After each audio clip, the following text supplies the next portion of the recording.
Welcome to this video where we're going to have a tour around full-fledged backend and front-end AI application.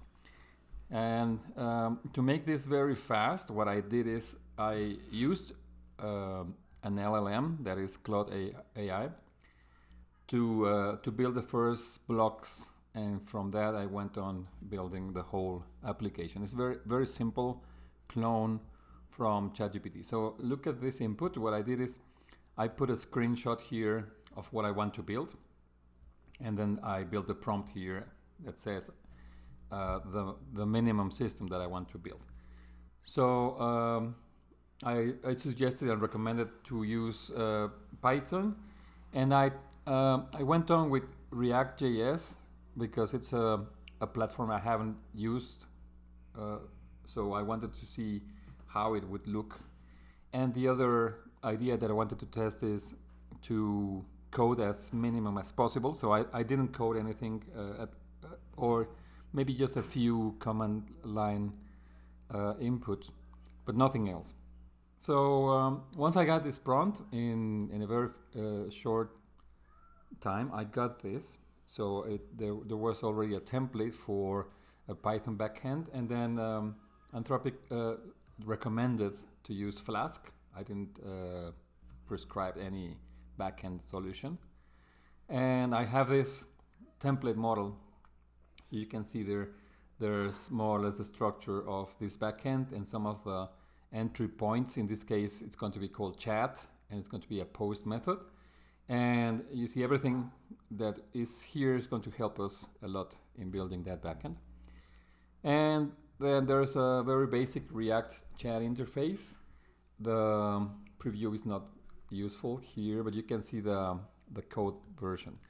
So I went on with the conversation, and I asked for some advice as well for setting up my minimum app.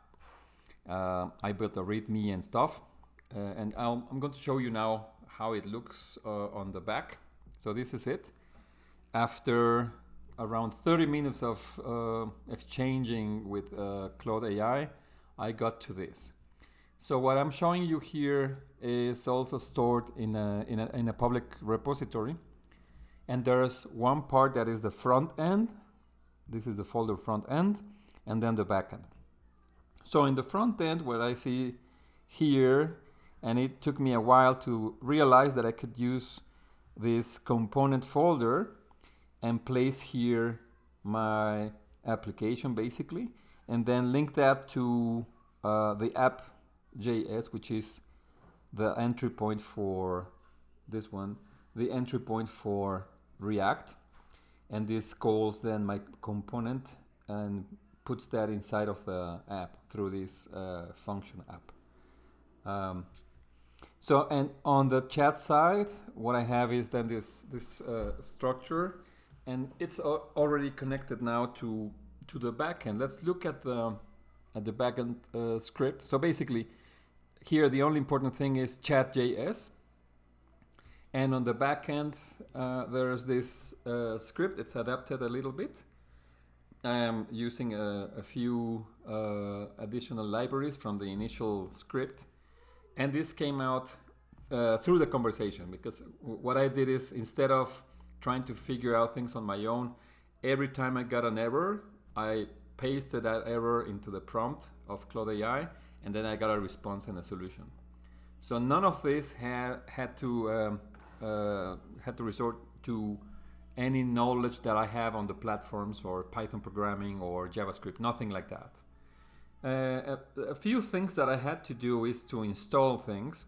For instance, I had to run a couple of commands to set up the React application, and I had to do the same with Python, setting up an environment and then installing some of the requirements like Flask, the course application or course interface, so that a server can talk to the client even if they're running on different URLs or domains.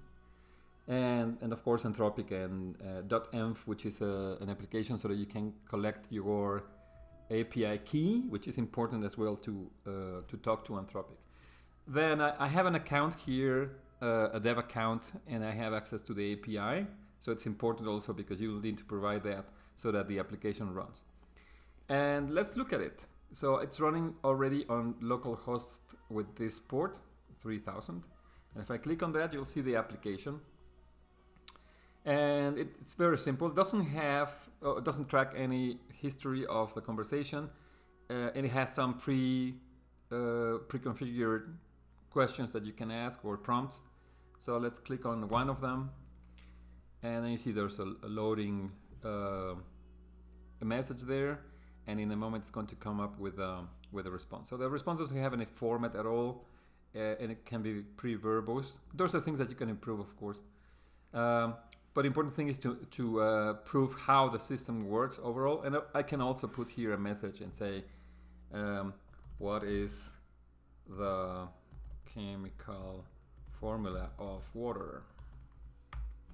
And there it is. So you see it's fully functional.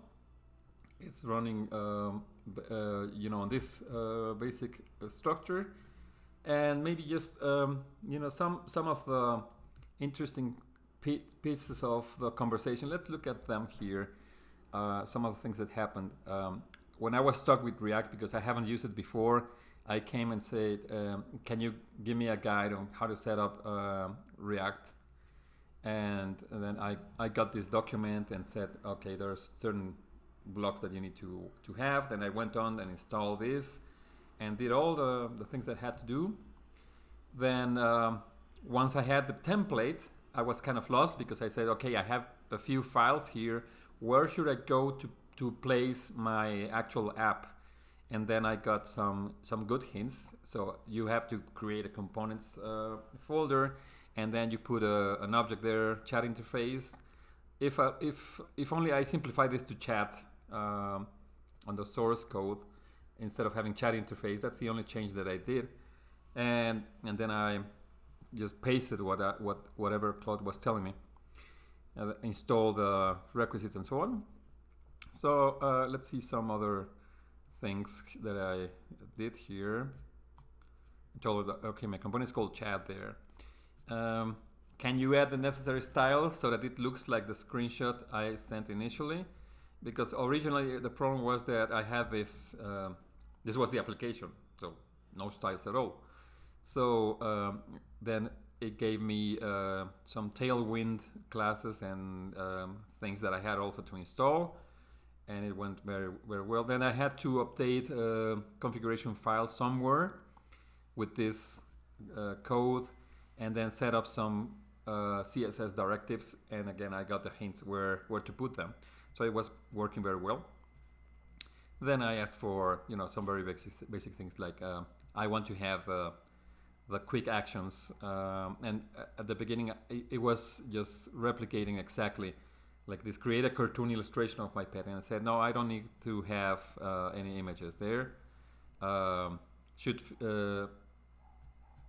at some point, this is interesting. At some point, the quick action buttons were there but were not active. So I had to indicate to ClaudeAI that I wanted them to fill and submit the quick response, or the quick action, as it's called here. And again here, don't use images, so remove them.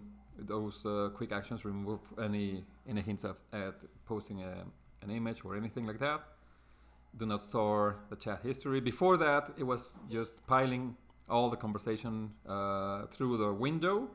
And now it's just posting a single question. So you see the conversation goes along those things. It had at the beginning the OpenAI logo. Of course, we cannot use that. So I had to ask for removing that. And then I asked for, and I'm not sure if I'm going to post that. It's not that useful. But I asked for an MD file with the whole conversation that explains more or less what happened here with pieces of code. So that was on the front end part. Now on the back end, I asked simply this: help me set up a backend in Flask, because you decided to use Flask. So it helped me set up a virtual environment, which I had to also figure on my own. These are the things that you need to post on the command line. And then I said, okay, this is the code that I have. Now this is a separate conversation, so it doesn't have any context of what we're doing. So I started with a Python script that I got from the initial setup, and then I got these instructions here, and there's a way of importing your API key with a command, but I don't like it that much, so I prefer to use a .env file, which is a secret file on your file system that doesn't get replicated on your repository, and I asked for that instead.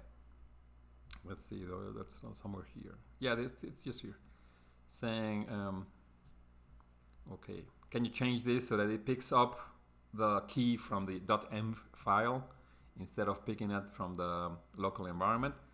And then I got this. Yeah, you need to install python.env, and then you put this Anthropic API key on a file that's called .env, and that's it. Then I had this problem with the CORS policy, which is a way of securing your web application so that they don't interact with anything except your domain. And of course, this is a problem because I'm having the backend running on localhost with a certain port here, 5000, and the front end is running on 3000, and that's already a concern in terms of cross origins. So what I had to do there is to install Flask CORS, and then I had to update to the application that includes that. So now it is setting up here the CORS, enabling CORS for all routes. And if I want to have more control, then I have this piece of advice. Then I had this funny error. I'm talking to ClaudeAI, and yet it gave me a previous version that was not supported. So I was getting that from the browser console. So if I come here and I open the console, you see here there are some error messages that can appear. Then if I copy those and paste them back to the conversation, then I get solutions. So then here what I got is this error, and then it decided to change it completely to some other API that works differently.